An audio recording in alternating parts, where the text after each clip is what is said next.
Hello everyone, happy World Book Day. For those of you that don't know me, I'm Mr. Caton, I'm a teacher in reception, and today I'm going to read you The Gruffalo's Child by Julia Donaldson. The Gruffalo said that no Gruffalo should ever set foot in the deep dark wood. Why not? Why not? Because if you do, the big bad mouse will be after you. I met him once, said the Gruffalo. I met him a long, long time ago. What does he look like, tell me, Dad? Is he terribly big and terribly bad? I can't quite remember, the Gruffalo said. Then he thought for a minute and scratched his head. The big bad mouse is terribly strong, and his scaly tail is terribly long. His eyes are like pools of terrible fire, and his terrible whiskers are tougher than wire. One snowy night when the Gruffalo snored, the Gruffalo's child was feeling bored. The Gruffalo's child was feeling brave, so she tiptoed out of the Gruffalo's cave. The snow fell fast and the wind blew wild. Into the wood went the Gruffalo's child.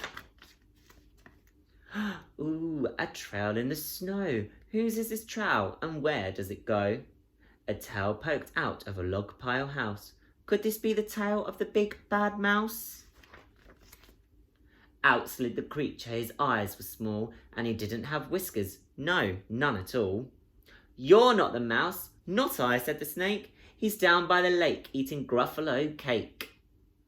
The snow fell fast and the wind blew wild. I'm not scared, said the Gruffalo's child. Ooh, marks in the snow. Whose are these claw marks? Where do they go? Two eyes gleamed out of a tea-top house. Could these be the eyes of the big bad mouse? Down flew the creature, his tail was short, and he didn't have whiskers of any sort. You're not the mouse, too-hoo, not I, but he's somewhere nearby eating Gruffalo pie. The snow fell fast and the wind blew wild.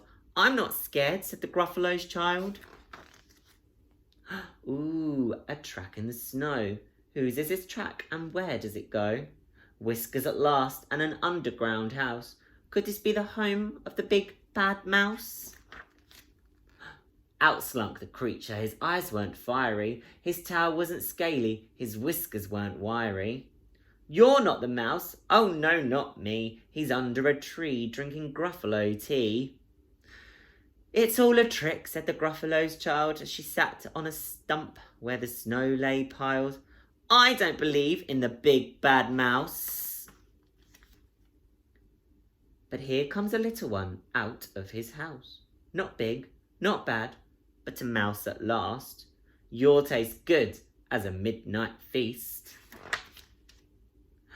Wait, said the mouse, before you eat. There's a friend of mine that you ought to meet. If you'll let me hop onto a hazel twig, I'll beckon my friend so bad and big. The Gruffalo's child unclenched her fist. The big bad mouse, so does he exist? The mouse hopped into the hazel tree. He beckoned and said, just wait and see. Out came the moon. It was bright and round. A terrible shadow fell onto the ground. Who is this creature so big, bad and strong? His tail and his whiskers are terribly long.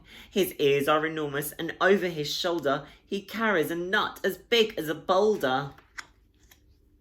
The big bad mouse yelled, the Gruffalo's child. The mouse jumped down from the twig and smiled.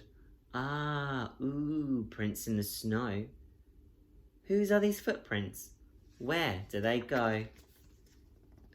The footprints led to the Gruffalo cave, where the Gruffalo's child was a bit less brave. The Gruffalo's child was a bit less bored. And the Gruffalo snored and snored and snored. Hope you enjoyed that story. Bye.